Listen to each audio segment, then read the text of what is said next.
ప్రజాప్రతినిధి న్యూస్ కి స్వాగతం. దేశంలో నరేంద్ర మోదీ ప్రభుత్వం అధికారంలోకి వచ్చిన తర్వాత ప్రభుత్వ రంగ సంస్థలైన ఎల్ఐసి, సింగరేణి, రైల్వే, విమానం, ఓడరేవులు, విశాఖ ఉక్కు, నవరత్న కంపెనీలను కారు చౌకగా అంబానీ, అదానీలకు కట్టిపెట్టేందుకు పెద్ద ఎత్తున ప్రయత్నం జరుగుతుందని, ఈ ప్రయత్నాన్ని వ్యతిరేకిస్తూ ఫిబ్రవరి 16వ తేదీ భారత్ గ్రామీణ బంద్ నిర్వహించబడుతుందని, దీన్ని జయప్రదం చేయాలని సిపిఐ జిల్లా కార్యవర్గ సభ్యులు దండు ఆదినారాయణ పిలుపునిచ్చారు.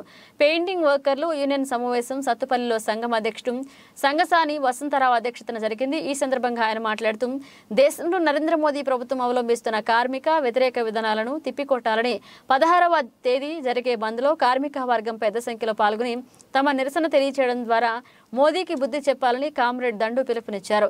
వ్యవసాయ రంగాన్ని 3 నల్ల చట్టాలు తెచ్చి అది కూడా కార్పొరేట్ సంస్థలకు అప్పగించేందుకు చేసిన ప్రయత్నం 700 మంది రైతులు ఆత్మ బలిదానంతో వెనక్కి నెట్టారని, మరలా నల్ల చట్టాల అమలు కోసం ప్రయత్నం చేస్తున్నారని దండు విమర్శించారు.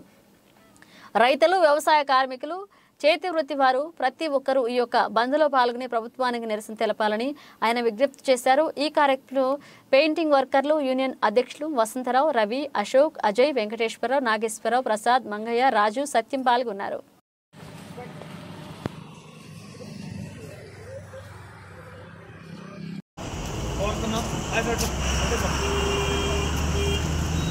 దేశవ్యాప్తంగా నరేంద్ర మోడీ ప్రభుత్వం అవలంబిస్తున్నటువంటి ప్రజా వ్యతిరేక, కార్మిక వ్యతిరేక, రైతు వ్యతిరేక విధానాలకు వ్యతిరేకంగా ఈ నెల 16వ తేదీన భారతదేశ గ్రామీణ బంద్ నిర్వహించబడుతుంది.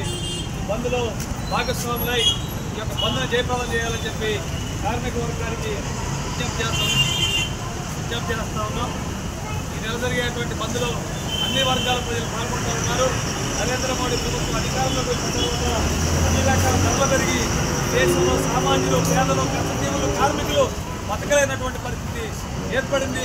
దుర్మార్గమైనటువంటి పరిస్థితి కొనసాగుతుంది. కులాల మధ్య, మతాల మధ్య దృష్టి పెట్టి ఈ దేశాన్ని విచ్ఛిన్నం చేయడం కోసం నరేంద్ర మోడీ ప్రభుత్వం ప్రయత్నం చేస్తూ ఉంది. కాబట్టి దీనికి వ్యతిరేకంగా భారతదేశంలో ఉన్నటువంటి కోట్లాది మంది ప్రజలు ఈ యొక్క బంద్కి సిద్ధమవుతూ ఉన్నారు.